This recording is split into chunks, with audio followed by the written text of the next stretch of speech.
नमस्कार दोस्तों। जब भी हम कोई नया प्रोडक्ट खरीदते हैं तो अक्सर उस पर खुरदुरे अक्षरों में मेड इन चाइना लिखा होता है। हालांकि चीनी सामानों के बहिष्कार के चलते भारतीय मार्केट से अब चीन की पकड़ कमजोर होती जा रही है, लेकिन पहले ऐसा इतना ज्यादा देखने को मिलता था कि कुछ सालों में तो मेड इन चाइना को लेकर मजाक भी बनने लगे थे। पर दोस्तों, क्या आपको पता है कि हर चीज चीन में क्यों बनती है? सैकड़ों डॉलर्स का फायदा कमाने वाला चीन कुछ तो ऐसा कर रहा था जिससे उसके प्रोडक्ट का इंपोर्ट इतने सालों तक उसे मुनाफा देता रहा। लेकिन अब लगता है कि चीन की एक्सपोर्ट स्ट्रेटजी को देखते हुए भारत भी मेड इन इंडिया के मोर्चे पर आगे बढ़ रहा है। ऐसे में सवाल ये है कि क्या भारत भी चीन के नक्शे कदम पर चल रहा है? क्या हमारा इंडिया भी अब बन जाएगा अगला चीन?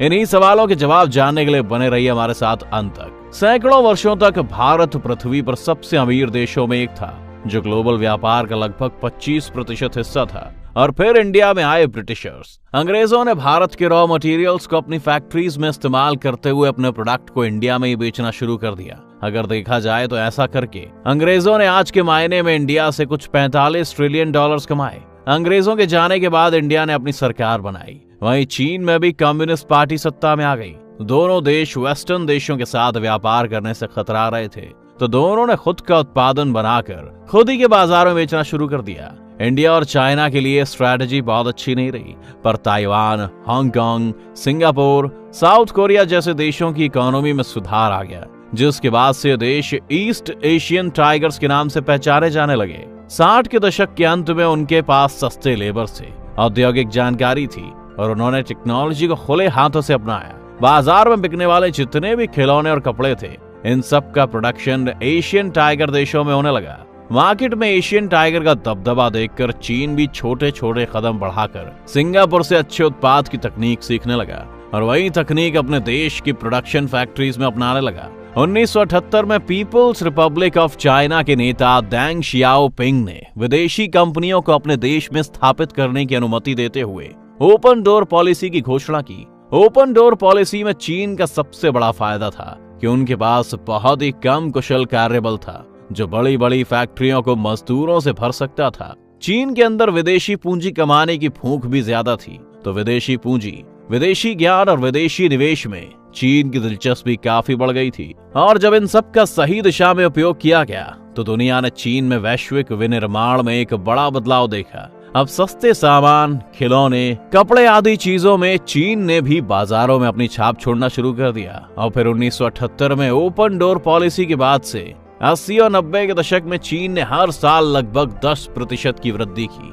1991 में भारत ने भी खुद को स्थापित करने के लिए ग्लोबल कंपनियों के लिए अपने दरवाजे खोल दिए। हालांकि आमतौर पर भारत एक इंपोर्ट देश के रूप में नहीं देखा जाता है, पर भारत की एक्सपोर्ट ग्रोथ चीन और वियतनाम के बाद दुनिया में तीसरी सबसे अच्छी रही है। लेकिन ऐसा क्या है जो भारत वास्तव में बनाता है और एक्सपोर्ट करता है? चीन और अन्य ईस्ट एशियन टाइगर देशों द्वारा बनाए गए खिलौनों और वस्त्रों जैसे छोटे मोटे निर्माण के बजाय भारत ने स्पेसिफिक तौर पर बड़ी बड़ी मैन्युफैक्चरिंग और सर्विसेज जैसे सॉफ्टवेयर, बिजनेस प्रोसेस आउटसोर्सिंग और इंजीनियरिंग सामान पर ध्यान दिया है। इसने छोटे अपेक्षाकृत अंग्रेजी बोलने वाले सुशिक्षित अल्पसंख्यक के लिए नौकरियां और अवसर पैदा किए हैं। लेकिन जो पहले पीछे रह गए थे, उन्हें आज टेक्नोलॉजी की वजह से अपनी स्थिति को सुधारने का एक और मौका मिला है, क्योंकि अब कई मोबाइल ऐप की मदद से भारतीय व्यापारी लाखों रिटेलर्स तक पहुंच पा रहे हैं, जो 1.3 बिलियन उपभोक्ताओं की जरूरतों को पूरा कर रहे हैं। इन उत्पादों को बेचने वाले किराना स्टोर सब बेहतर खरीदारी तेजी से कर पा रहे हैं और बिना संघर्ष के क्रेडिट भी समय पर प्राप्त कर रहे हैं।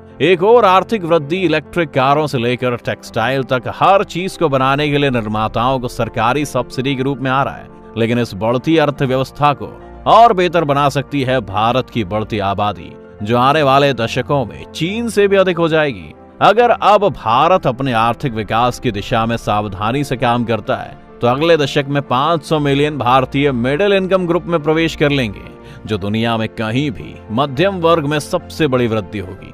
जैसे जैसे भारत में मध्यम वर्ग बढ़ेगा, वैसे वैसे कार्य शक्ति भी बढ़ेगी। तो भारत के पास निश्चित रूप से दुनिया को बताने के लिए कहानी है कि वो उस अंतर को भरने के लिए तैयार है जो चीन पीछे छोड़ता जा रहा है। भारत विदेशी निवेश के लिए लगभग खुला है, लेकिन वियतनाम जैसे देशों के मुकाबले भारत को चुनने के अभी भी कई नुकसान थे, क्योंकि समस्या तब भारत के कर के स्तर पर थी, जो विदेश से आने वाले सामान पर लगता है। दरअसल भारत सरकार अपने प्राइवेट सेक्टर के साथ कई कर विवादों से गुजर रहा था। आयकर विवाद, आय शुल्क विवाद और जीएसटी विवाद, जो भारत में निवेश करने के रास्ते में चुनौती बना हुआ था। वहीं दूसरी तरफ चीन से कई मल्टीनेशनल कंपनियां अपनी निर्भरता घटाकर दूसरे देशों में विकल्प ढूंढ रहे हैं। तो ऐसे में भारत ने इस सुनहरे मौके का फायदा उठाकर उन सभी विवादों को खत्म कर दिया है जो टैक्स लगाने को लेकर चले आ रहे थे। भारत को निवेश के लिए बेहतर ठिकाना बनाने को लेकर अब पहले की तुलना में नियम कानून भी आसान बना दिए गए हैं,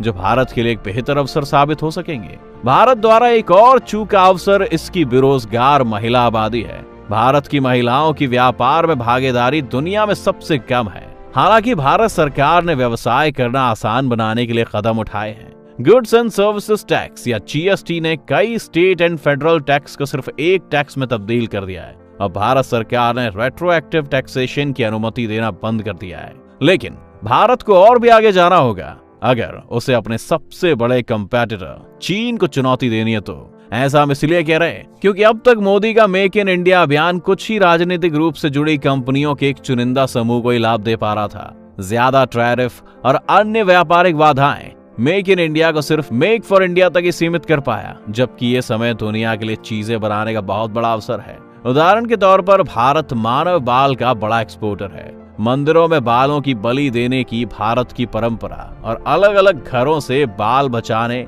और इकट्ठा करने की प्रथा का मतलब है कि मानव बाल का दुनिया का सबसे बड़ा सप्लायर बन गया है। अधिकांश बाल विग, पुतलों और अन्य उत्पादों को दुनिया भर के विभिन्न बाजारों के लिए उपयुक्त बनाने के लिए एक्सपोर्ट किए जाते हैं। लेकिन बालों का निर्यात करने से पहले कंपनियों को मूल्य बढ़ाने और अपने व्यवसाय को बढ़ाने और इसे अंतर्राष्ट्रीय ग्राहकों के लिए उपयुक्त बनाने के लिए इसमें इंपोर्टेड उत्पादों का इस्तेमाल करने की आवश्यकता होती है।